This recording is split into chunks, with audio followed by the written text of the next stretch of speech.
The first pitch arced through the clear Arizona sky, hanging suspended for a breathless moment before dropping into the catcher's mitt with a satisfying thud that echoed across the dusty yard. Sergeant Hiroshi Tanaka stood frozen at the plate, the unfamiliar wooden bat heavy in his hands, his eyes wide with confusion as the American guard behind him called "Strike one" in a cheerful voice that betrayed no hint of animosity. Around the makeshift diamond, dozens of Japanese prisoners of war watched in silence, their faces a mixture of bewilderment and fascination. Just 3 weeks earlier, these men had been fighting desperately in the jungles of the Philippines, prepared to die rather than face the shame of surrender. They had been raised on stories of American barbarity, of torture and humiliation awaiting any who fell into enemy hands. Yet here they stood beneath the desert sun, invited to play a game, America's game, as though the blood-soaked beaches of Leyte Gulf were nothing but a distant nightmare. Again, the American pitcher called, grinning as he wound up for another throw.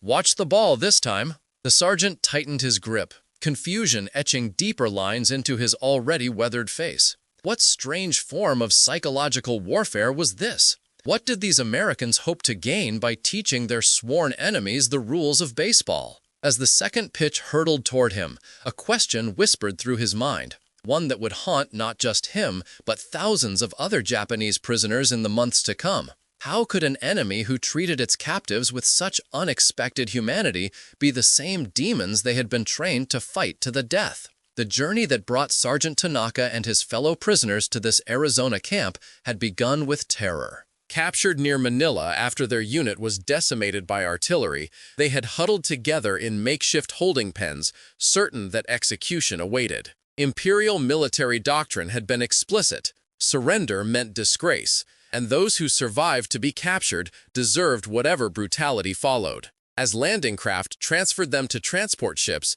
many contemplated jumping overboard, preferring the clean death of drowning to the tortures they believed Americans inflicted on prisoners. Dr. Kenji Yamamoto, a military physician who had been captured alongside his patients, later described the palpable fear that gripped them during those first days at sea. "We whispered to each other about what might await us," he recalled in post-war interviews. "Some believed we would be used for bayonet practice. Others thought we would be starved or worked to death. A few even suggested the Americans would use us for medical experiments." No one, not one among us, imagined we would be treated as human beings. The transport ships had been uncomfortable, but not inhumane. Unlike the hellish Japanese transport vessels that Allied prisoners described, packed so tightly men suffocated below decks, the American ships provided adequate water, basic medical care, and daily meals of rice supplemented with canned meat. Still, suspicion ran deep. Some prisoners refused to eat, convinced the food was poisoned or contaminated. Others ate but remained vigilant, waiting for the moment when American kindness would reveal itself as merely a prelude to cruelty. When the ships docked at San Francisco, the prisoners caught their first glimpse of mainland America. The Golden Gate Bridge stretched across the bay, impossibly grand against the blue sky. The city itself rose in gleaming white buildings unmarred by bombing, a stark contrast to the ruined cities of the Pacific they had left behind. Armed guards lined the docks, but there were no jeering crowds. No stones thrown, no acts of vengeance for Pearl Harbor or Bataan. Instead, the transfer to trains proceeded with mechanical efficiency. Each prisoner assigned a number, processed, deloused, and given a set of simple clothes to replace tattered uniforms. What awaited them at the end of the rail journey defied everything they had been told to expect. Camp Florence in Arizona wasn't merely a prison, it was a small city behind barbed wire, with neat rows of barracks, a hospital, mess halls, and open spaces that seemed extravagantly wasteful in their emptiness. And there, in one corner of the compound, stood something utterly perplexing. A baseball diamond, complete with bases, a pitcher's mound, and even a backstop fashioned from wire mesh. For men raised in a culture where baseball had become Japan's second national sport, the sight was both familiar and jarringly out of place. What kind of enemy would build spaces for games in a prison camp? What purpose could such frivolity possibly serve? As the first weeks of captivity unfolded, Tanaka and his fellow prisoners waited for the other shoe to drop, for the true nature of American brutality to reveal itself. But the revelation never came. Instead, something far more confusing emerged, an invitation that would challenge everything they thought they understood about their captors, and ultimately about the very nature of the war they had been fighting. The morning the invitation came, Tanaka had been sweeping the barracks, a daily task assigned to his unit within the camp's structured routine. An American sergeant entered, accompanied by an interpreter, a Japanese-American soldier whose presence the prisoners viewed with complex emotions ranging from contempt to curiosity. "The camp commander has authorized a baseball game this Sunday," the interpreter announced in formal Japanese. "Americans versus Japanese. Those who wish to participate should give their names to the barracks leader." The silence that followed was absolute. Prisoners exchanged glances, certain there must be some trick, some trap designed to identify troublemakers or to humiliate them publicly. Private Ichiro Suzuki, barely 20 and still nursing a minor wound from the fighting on Luzon, was the first to break the silence. "Why would they want to play with us?" he asked in a whisper. No one had an answer, but the question hung in the air long after the interpreter had left.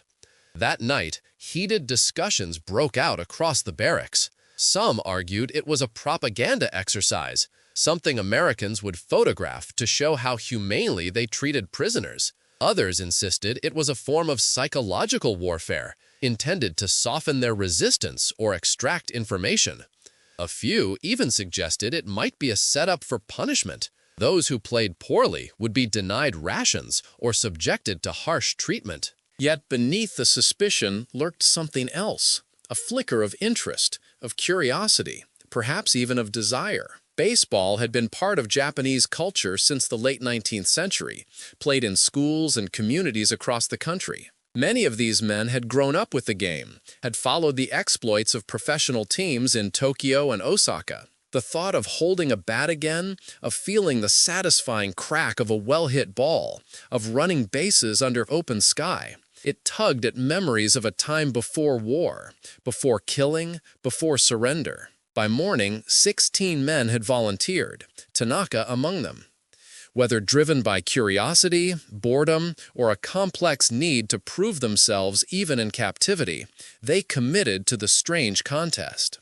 The American guards provided equipment, bats, balls, gloves that smelled of leather oil and felt incongruously new in hands accustomed to rifles and bayonets. For 3 days leading up to the game, the prisoners practiced in the dusty yard, reacquainting themselves with movements once familiar but now strangely disconnected from their current reality. Watching them from the guard towers, Corporal James Wilson couldn't help but notice the transformation. At first, they moved like machines, stiff and uncertain, he recalled years later, but by the second day, something had changed. They called to each other, laughed when someone missed an easy catch, argued about technique. For a little while, they weren't prisoners anymore, just men playing a game they loved. When Sunday arrived, the contrast between expectations and reality couldn't have been starker. Instead of a setup for humiliation, the Japanese prisoners found themselves greeted by Americans who treated the game with surprising seriousness. The guards had chalked proper baselines, erected a scoreboard, and even arranged for a camp cook to distribute lemonade between innings. Some off-duty American personnel gathered to watch, sitting casually on the ground beyond the outfield, not as hostile spectators, but as fans of the game itself. The first inning was tense, each team sizing up the other with the wariness of combatants. But as the game progressed, something unexpected began to emerge, a rhythm that transcended language and circumstance, a shared understanding of rules and respect for skill that required no translation. When Tanaka finally connected with a pitch in the third inning, sending the ball soaring over the second baseman's head, the cheers came from both sides of the field. "I remember that hit," Private Matsuda Kenji said decades later. "It wasn't just the feeling of the bat striking true, it was watching Americans applaud a Japanese prisoner for doing something well." In that moment, I couldn't make it fit with anything I had been taught about these people we were supposed to hate. As the afternoon wore on, the boundaries began to blur in ways none of the prisoners had anticipated. A Japanese outfielder made a spectacular diving catch, and an American guard helped him up, brushing dust from his clothes with a respectful nod. When a dispute arose over whether a ball was fair or foul, players from both sides gathered at the line, pointing and gesturing until consensus was reached without rancor. The Americans won the game 11-7, but offered handshakes afterward, a gesture so jarringly at odds with the ethos of Mortal Kombat that some prisoners initially pulled back in confusion. For Tanaka, the most disorienting moment came after the game ended. An American sergeant approached him, offered a canteen of water, and said through the interpreter, "Good game." Same time next week? The casual normalcy of it, the implication that enemies could share not just a field, but a future engagement, struck him with the force of revelation. These were not the demons he had been trained to fight. They were men who took pleasure in the same game, who respected skill and effort, who appeared to see the Japanese not as subhuman monsters, but as worthy opponents, at least on the baseball diamond. That night in the barracks, conversations took a different tone. The suspicion hadn't vanished. Years of propaganda couldn't be erased by a single afternoon, but questions multiplied. If Americans treated prisoners with such unexpected decency, what did it say about the war they were fighting? If the enemy was human enough to appreciate a well-played game, how could they be the savage beasts described in military briefings? No one voiced these thoughts directly. To do so would risk accusations of disloyalty. But they lingered in the air like the dust that had risen from their makeshift field, unsettled and unsettling. What none of the prisoners yet realized was that baseball represented just the first crack in a much larger edifice of beliefs about America, its people, and the nature of the conflict that had engulfed the Pacific. The games would continue, week after week, but they would soon be overshadowed by other revelations that would shake the foundations of everything these men had been taught to believe. With each passing day at Camp Florence, the routines of captivity began to take on an unexpected quality that confused the Japanese prisoners even more than that first baseball game.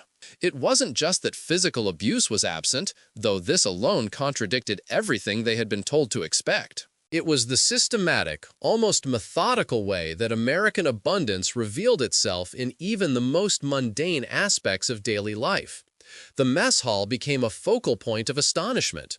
3 meals each day arrived with clockwork precision, served on actual plates rather than mess tins, with portions that seemed wasteful by Japanese military standards. Even more shocking was the variety. Not just rice and basic proteins, but vegetables, fruits, and even occasional desserts. According to camp records, Japanese prisoners received a daily ration of over 3,000 calories, a figure that exceeded what many had received even during peacetime in Japan. Lieutenant Nobuo Hiroshi, formerly of the Imperial Navy, found himself obsessively counting items of food as though documenting evidence that might otherwise seem hallucinatory. Today, I received 2 slices of bread, a bowl of scrambled eggs, 3 strips of bacon, a cup of milk, and an entire orange, all for breakfast, he wrote in a diary kept hidden beneath his mattress. At home, my family would consider themselves fortunate to have the orange alone for an entire day's meal. Here, the Americans throw away more food than we ever served our own sailors. Waste became a particular source of fascination and distress. Prisoners watched with disbelief as American guards casually discarded half-eaten sandwiches or poured out coffee they didn't finish. Some began collecting these leftovers, storing them in their barracks like evidence of an alternate reality too precious to discard. When questioned by guards, they struggled to explain that such abundance was literally unbelievable, that to waste food seemed not just careless but somehow obscene in its casual disregard for resources that, in Japan, had become increasingly precious as the war progressed. "They gave us new shoes today," Private Yamada Taro noted in letters that would later be found by American intelligence officers. Not used ones, not repaired ones, but completely new leather boots with soles thick enough to last for years. I am afraid to wear them. At home, even officers make do with patched footwear, and civilians walk in straw sandals because leather is reserved for the military. Here, they hand out new boots to prisoners as though they cost nothing. The contrast with conditions back home became increasingly painful as news filtered into the camp. Japan was suffering under intensive bombing, with food shortages growing more severe by the month. Meanwhile, in Arizona, prisoners found themselves surrounded by evidence of American industrial capacity that seemed almost limitless. The camp's electrical systems ran day and night, lighting pathways and barracks without interruption. Hot water flowed from taps at any hour. Clothing was laundered regularly. Medical supplies never seemed to run short, and even recreational equipment appeared without apparent effort. For men who had fought in the jungles of the Philippines with dwindling supplies, often reduced to scavenging equipment from the dead, the effortless abundance of the American camp system suggested a painful truth. They had been fighting an enemy whose resources dwarfed anything Japan could muster, a reality entirely at odds with the narrative of inevitable Japanese victory they had been taught. Dr. Yamamoto, working in the camp hospital alongside American medical personnel, found this reality particularly difficult to reconcile with his wartime experience. In the field, we reused bandages, boiled damaged instruments to sterilize them, and rationed sulfa drugs so severely that men died of infections we could have treated, he confessed to a sympathetic American doctor. Here, I watch you discard perfectly good supplies because they have passed some arbitrary expiration date. How were we ever supposed to win against such wealth? The question went unanswered, but it echoed through countless similar conversations as the prisoners struggled to make sense of the gap between expectation and reality. Some clung to the belief that American abundance was an illusion, a Potemkin village constructed specifically to demoralize them. Others began to recognize a more painful possibility, that the entire narrative of the war, as presented by Japanese authorities, had been built on fundamental misconceptions about American capacity and character. The baseball games continued through the spring and into summer, evolving from curiosities into regular features of camp life. American guards taught specialized techniques, the proper grip for a curveball, strategies for hitting to the opposite field, the timing required for a successful double play. What had begun as a simple game became something more complex, a space where enemies could momentarily set aside their roles and recognize skill, effort, and even moments of unexpected grace. Yet beneath these surface interactions, a deeper transformation was taking place. With each game, each shared moment of sport, the caricature of Americans as bestial enemies became harder to maintain. The guards were no longer faceless representatives of an enemy nation, but individuals with names, personalities, and surprisingly human qualities. This personalization of the other represented a dangerous crack in the psychological armor that had sustained Japanese military doctrine, where surrender was shameful precisely because it meant falling into the hands of supposedly inhuman enemies. As the summer heat intensified, turning the Arizona landscape into a shimmering mirage of dust and distant mountains, the prisoners found themselves confronting not just the physical reality of captivity, but an existential crisis that cut to the heart of everything they had been taught to believe. And what would happen next would only deepen this crisis, challenging not just their view of Americans, but their understanding of their own place in a war that suddenly seemed very different from the one they thought they were fighting. The baseball field wasn't the only place where unexpected connections formed between captives and captors. As summer progressed, the camp administration implemented a work program, offering prisoners the opportunity to earn small wages by helping with maintenance, farming, or even assisting in the camp kitchen. Though initially suspicious of this arrangement, voluntarily working for the enemy seemed dangerously close to collaboration, many prisoners eventually participated, drawn by both the relief from boredom and the modest pay that could be used at the camp canteen.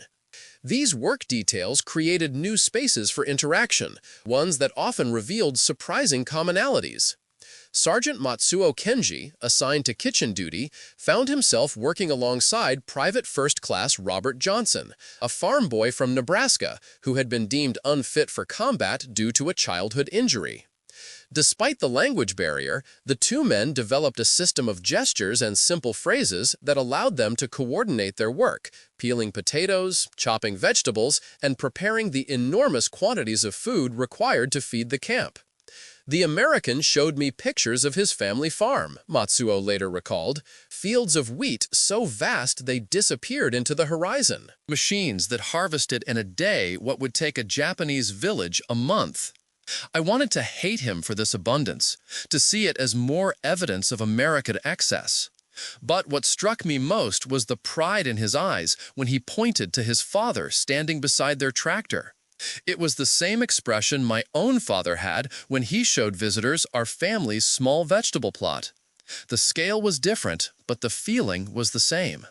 Such moments of recognition, the discovery that enemies might share fundamental human experiences despite vast cultural differences, accumulated gradually, challenging the dehumanized view of Americans that had been central to Japanese wartime psychology. Similar scenes played out across the camp. A guard sharing cigarettes with prisoners after a long work detail. A camp doctor treating Japanese and American patients with equal care. A baseball game where skill earned respect regardless of which side displayed it. Captain William Hayes, one of the camp administrators, observed these interactions with a mixture of surprise and calculation. It wasn't our intention to convert them or change their worldview, he noted in official reports. Our primary goal was maintaining order and preventing escapes. But something unexpected happened when we treated them according to Geneva Convention standards. They became more cooperative, less hostile. Some even began to ask questions about America that went beyond mere curiosity. They wanted to understand who we were and why we fought.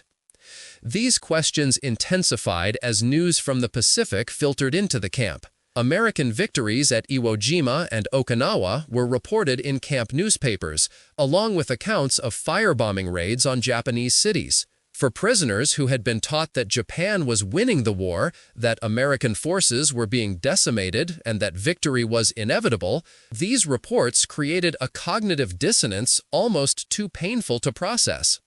"We did not believe it at first," Private Takahashi Ichiro wrote in a letter discovered after the war. "We thought it was propaganda meant to break our spirit. But then we began to notice small things. The Americans had so many new trucks, new uniforms, new weapons. Each week brought more guards, more supplies. If they were losing the war, where did all this abundance come from? And if they treated prisoners this well, what did it say about their confidence in victory?" As summer turned to autumn, rumors spread through the barracks of a possible baseball championship, a tournament involving teams from different sections of the camp, with the winners facing off against a squad of American guards. The idea generated excitement, but also renewed suspicion. Some prisoners worried that those who participated too enthusiastically would be marked as collaborators, their names recorded for punishment should they ever return to Japan. Despite these concerns, practice sessions intensified. In the cool desert evenings after work details had ended, prisoners gathered on the baseball diamond, honing skills that connected them to both their pre-war lives and their current reality. They divided into teams, chose names, even created crude uniforms by modifying work clothes. The activity provided not just distraction from the monotony of captivity, but something that had been in short supply since their capture, a sense of purpose and collective identity that wasn't defined by defeat. Lieutenant Commander Takeda Hiroshi, the highest-ranking officer among the prisoners, initially opposed the tournament. "This is not a summer camp," he reportedly told barracks leaders. "We remain soldiers of the Emperor, regardless of our circumstances. Fraternization with the enemy, even through games, risks corrupting our spirit." But as he observed the effect of baseball on morale, the way it channeled frustrations into competition, provided structure to empty days, and even created a kind of pride among players, his opposition softened. Eventually, he not only permitted the tournament, but agreed to throw out the ceremonial first pitch, a symbolic act that legitimized the event in the eyes of prisoners who still respected the military hierarchy. What happened during that tournament would become the stuff of camp legend, remembered decades later by both prisoners and guards as a moment when the artificial boundaries between enemies temporarily dissolved, revealing something more fundamental about human connection.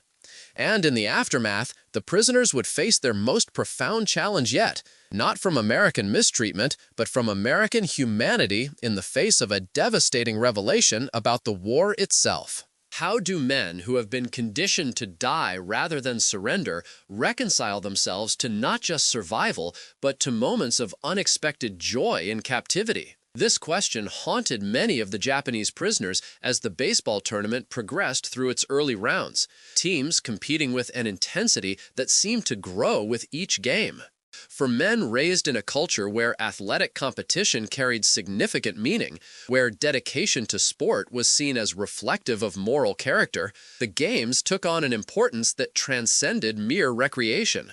The tournament structure was simple. 8 teams competed in a single elimination bracket, with the victors facing an all-star team of American guards in a championship game. Each contest drew larger crowds of prisoners as spectators, with even those who had initially dismissed the event as inappropriate fraternization gradually being drawn in by the quality of play and the drama of close games. Corporal Mike DeSantis, one of the American guards assigned to supervise the tournament, noted the transformation in both players and spectators. At the beginning, they were stiff, formal, almost apologetic about showing enthusiasm, he wrote in letters home.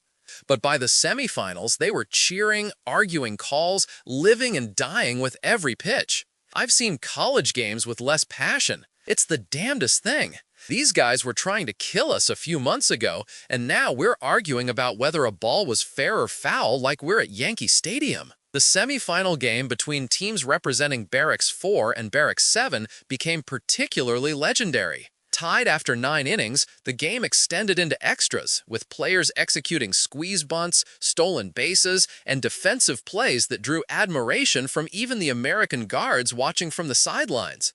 The semi-final game between teams representing Barracks 4 and Barracks 7 became particularly legendary. Tied after 9 innings, the game extended into extras, with players executing squeeze bunts, stolen bases, and defensive plays that drew admiration from even the American guards watching from the sidelines. When Tanaka, playing shortstop for Barracks 7, made a diving catch and then threw from his knees to complete a double play in the 12th inning, guards and prisoners alike erupted in spontaneous applause. That was the moment something changed, Private First Class William Cooper recalled years later. It wasn't about Japanese and Americans anymore. It was about seeing something beautiful, a perfect athletic move, the kind you'd tell your kids about decades later. I remember thinking, this guy could play for the Dodgers, and then immediately wondering how I could think that about someone who had been an enemy.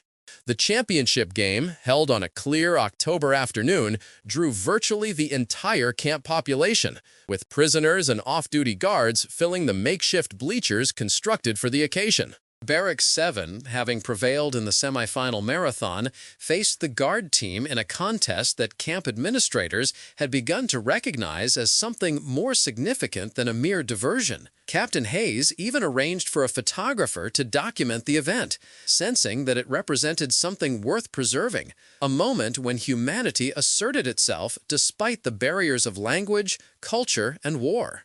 What no one anticipated was how the game would end. Tied 4-4 in the bottom of the 9th inning, with 2 outs and a runner on second base, Tanaka stepped to the plate. The American pitcher, Sergeant Ray Martinez, had been nearly unhittable all afternoon, his fastball overpowering even the best Japanese hitters. Martinez stared in for the sign, nodded, and delivered a pitch that seemed destined to send the game to extra innings. But Tanaka, who had studied Martinez throughout the game, was ready. His swing connected perfectly, sending the ball soaring over the left fielder's head and beyond the makeshift fence that marked the boundary of a home run. The Barracks 7 team erupted in celebration, rushing the field as Tanaka circled the bases with a mixture of elation and disbelief. What happened next would be recounted in dozens of letters, diaries, and later interviews. Martinez walked slowly to home plate as Tanaka completed his home run trot. The two men faced each other for a moment, opponents in both war and sport, separated by language, culture, and the devastating conflict that had brought them to this remote Arizona camp. Then Martinez extended his hand. Tanaka hesitated only briefly before grasping it firmly, and the two men stood connected in a handshake that seemed to transcend the circumstances that had brought them together. The crowd fell silent, prisoners and guards alike recognizing that they were witnessing something that defied easy categorization. It wasn't reconciliation. The war still raged across the Pacific, with casualties mounting on both sides. It wasn't forgiveness. Too much blood had been spilled for that. But it was undeniably human, a moment of connection that acknowledged the dignity of both victor and vanquished, athlete and opponent, captor and captive. For many of the prisoners, this moment crystallized a growing cognitive dissonance. How could they reconcile the demonized image of Americans they had been taught with these men who played fair, who recognized skill, who extended hands in sportsmanlike acknowledgement of defeat? If their captors were capable of such humanity, what did it say about the narrative of the war they had absorbed through years of imperial propaganda? That night, as prisoners celebrated their victory with a special meal authorized by camp administrators, conversations in the barracks took on a more philosophical tone. Some still maintained that American behavior was merely a facade, a propaganda exercise designed to create favorable publicity. But others began to articulate a more disturbing possibility, that they had been fighting a war based on fundamental misconceptions, not just about American military capacity, but about American character. If they treat defeated enemies with this much respect, Lieutenant Tanaka mused quietly to his barracks mates, how do they treat their friends and allies? And what does that say about which system, theirs or ours, truly values human dignity? The question hung in the air, unanswered, but unsettling. And in the months ahead, as news from the Pacific grew increasingly grim for Japan, these prisoners would find themselves contemplating not just their personal circumstances, but the larger meaning of a conflict that had been presented to them in terms that no longer seemed to match their lived reality. The tournament's conclusion coincided with increasingly dire news from the Pacific theater. American forces were drawing closer to the Japanese home islands, with bombing raids intensifying and supply lines being severed one by one. In Camp Florence, the prisoners absorbed these reports with a mixture of patriotic concern for their homeland and growing disillusionment with the official narrative of inevitable Japanese victory that they had been taught. Dr. Yamamoto, working in the camp hospital, found himself in a unique position to observe both American capabilities and Japanese reactions. What struck me most was the medical supplies, he noted in private writings discovered after the war. Every day, trucks arrived with fresh bandages, medicines, equipment, more than we could use for our small population. Meanwhile, we received letters from home describing hospitals without basic antiseptics, surgeries performed without anesthesia, wounds treated with whatever materials could be scavenged.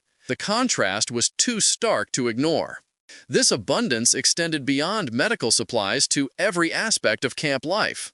The mess hall never ran short of food. The power plant generated electricity without interruption.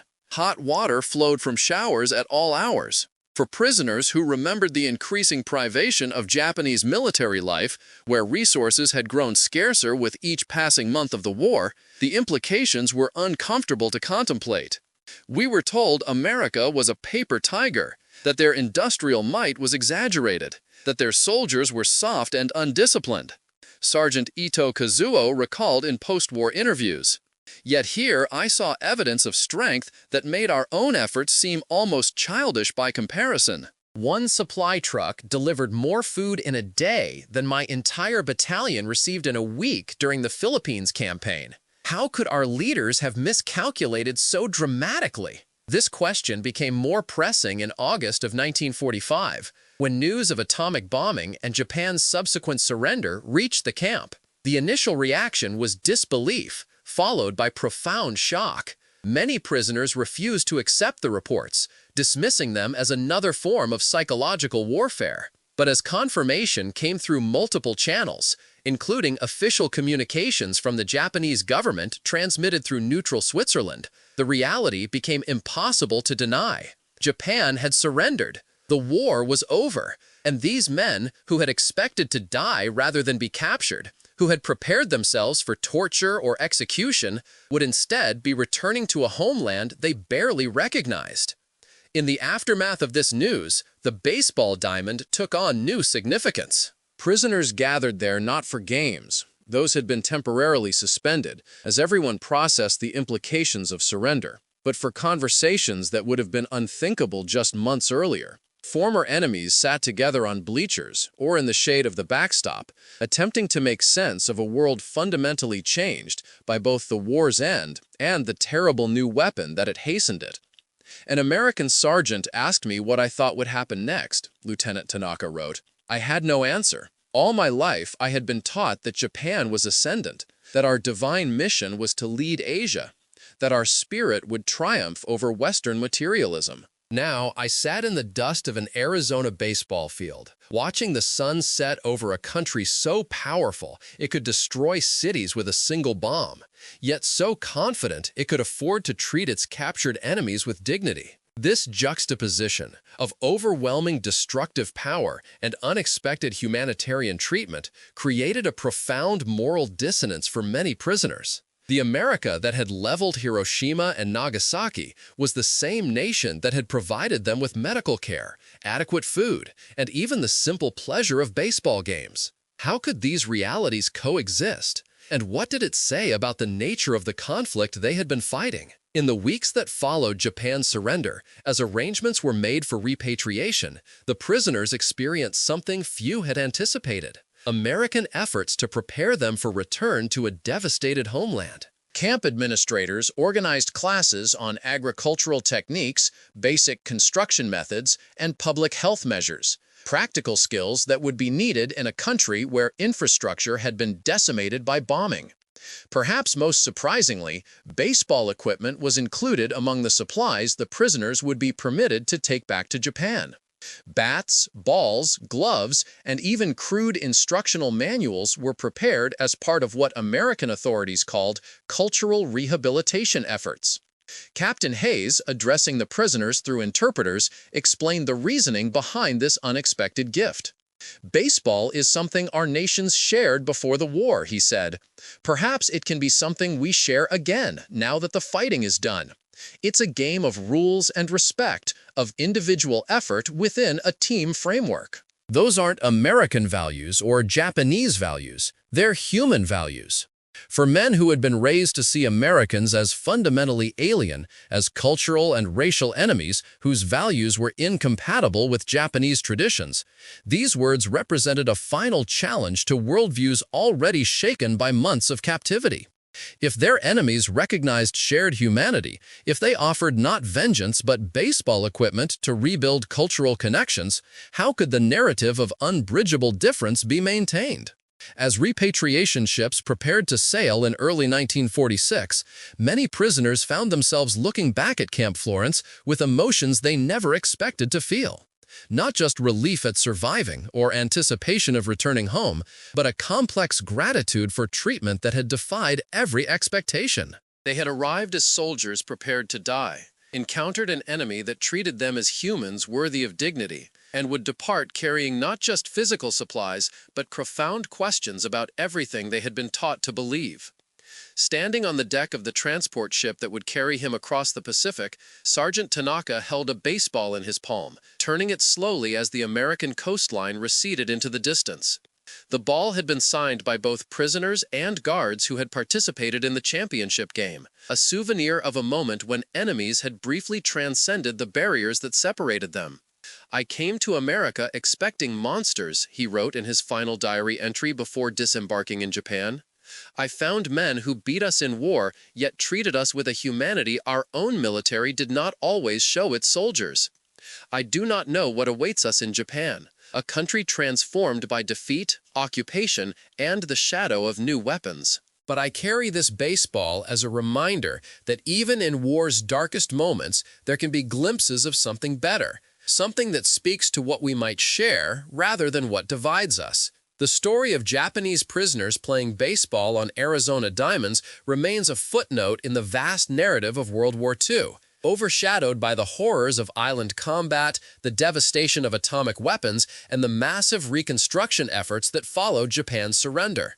Yet, in these small moments of unexpected connection, a pitched ball, a solid hit, a handshake between opponents, we glimpse something essential about humanity's capacity to recognize itself even across the deepest divides. The prisoners who returned to Japan carried with them not just physical souvenirs of their time in American camps, but altered perspectives that would influence Japan's post-war reconciliation with its former enemy. Many became advocates for rebuilding cultural connections, with baseball serving as one of the earliest bridges between societies devastated by war. The game that had briefly united captives and captors would become, in the decades that followed, a shared passion that transcended the painful history separating these former enemies. Perhaps this is why such stories matter, not because they diminish the tragedy of war or suggest that moments of humanity compensate for years of suffering, but because they remind us that even in our darkest chapters, the capacity for connection remains. Behind the abstractions of geopolitics, beyond the dehumanizing rhetoric of wartime propaganda, individuals continue to recognize something of themselves in those they have been taught to consider enemies. What might our world look like if we sought out more such moments, more opportunities to discover our shared humanity across the divisions that so often seem insurmountable?